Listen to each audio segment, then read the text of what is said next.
सम्राट भोज अपनी बुद्धिमत्ता और न्यायप्रियता के लिए प्रसिद्ध थे। एक दिन उनके दरबार में एक थका मांदा साधु आया, जिसकी आंखों में भय था।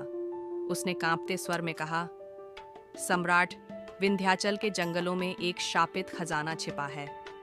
जो कोई भी उसे पाने की कोशिश करता है, वह या तो गायब हो जाता है या उसकी मृत्यु हो जाती है। भोज ने गंभीरता से पूछा, यदि यह शापित है तो तुम हमें इसके बारे में क्यों बता रहे हो? साधु ने उत्तर दिया, क्योंकि केवल एक सच्चा राजा ही इसका रहस्य सुलझा सकता है। अगर आपने इसे खोलने की सही विधि समझ ली तो यह शापित नहीं, बल्कि वरदान साबित होगा।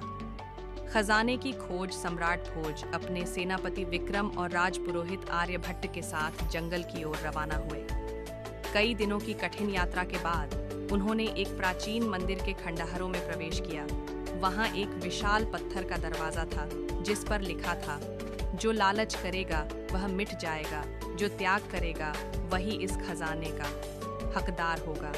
दरवाजे के पास कई कंकाल पड़े थे, शायद वे लोग जो लालच में आकर अपनी जान गंवा चुके थे। जैसे ही भोज ने दरवाजे को छुआ, अचानक पूरा माहौल बदल गया। हवा ठंडी हो गई और चारों ओर एक गूंजती हुई आवाज आई, राजा भोज, यदि तुम इस खजाने को चाहते हो तो तुम्हें एक प्रश्न का उत्तर देना होगा। सबसे मूल्यवान खजाना क्या होता है? सेनापति विक्रम बोला, सोना और जवाहरात। आवाज गूंजी, गलत उत्तर।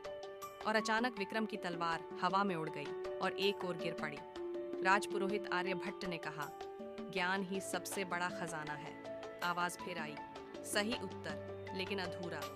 अब सम्राट भोज आगे बढ़े और बोले, सबसे बड़ा खजाना ज्ञान के साथ साथ न्याय और परोपकार है। जो इसे दूसरों के साथ बांटता है वही असली राजा होता है। जैसे ही उन्होंने यह कहा, दरवाजा अपने आप खुल गया। अंदर एक विशाल कक्ष था, जहां सोने चांदी से भरे बर्तन रखे थे, लेकिन बीच में एक ताम्रपत्र था। भोज ने उसे उठाया। उस पर लिखा था, जो इस खजाने को अपने लिए रखेगा वह नष्ट हो जाएगा, जो इसे अपने राज्य के कल्याण के लिए उपयोग करेगा वह सदा अमर रहेगा।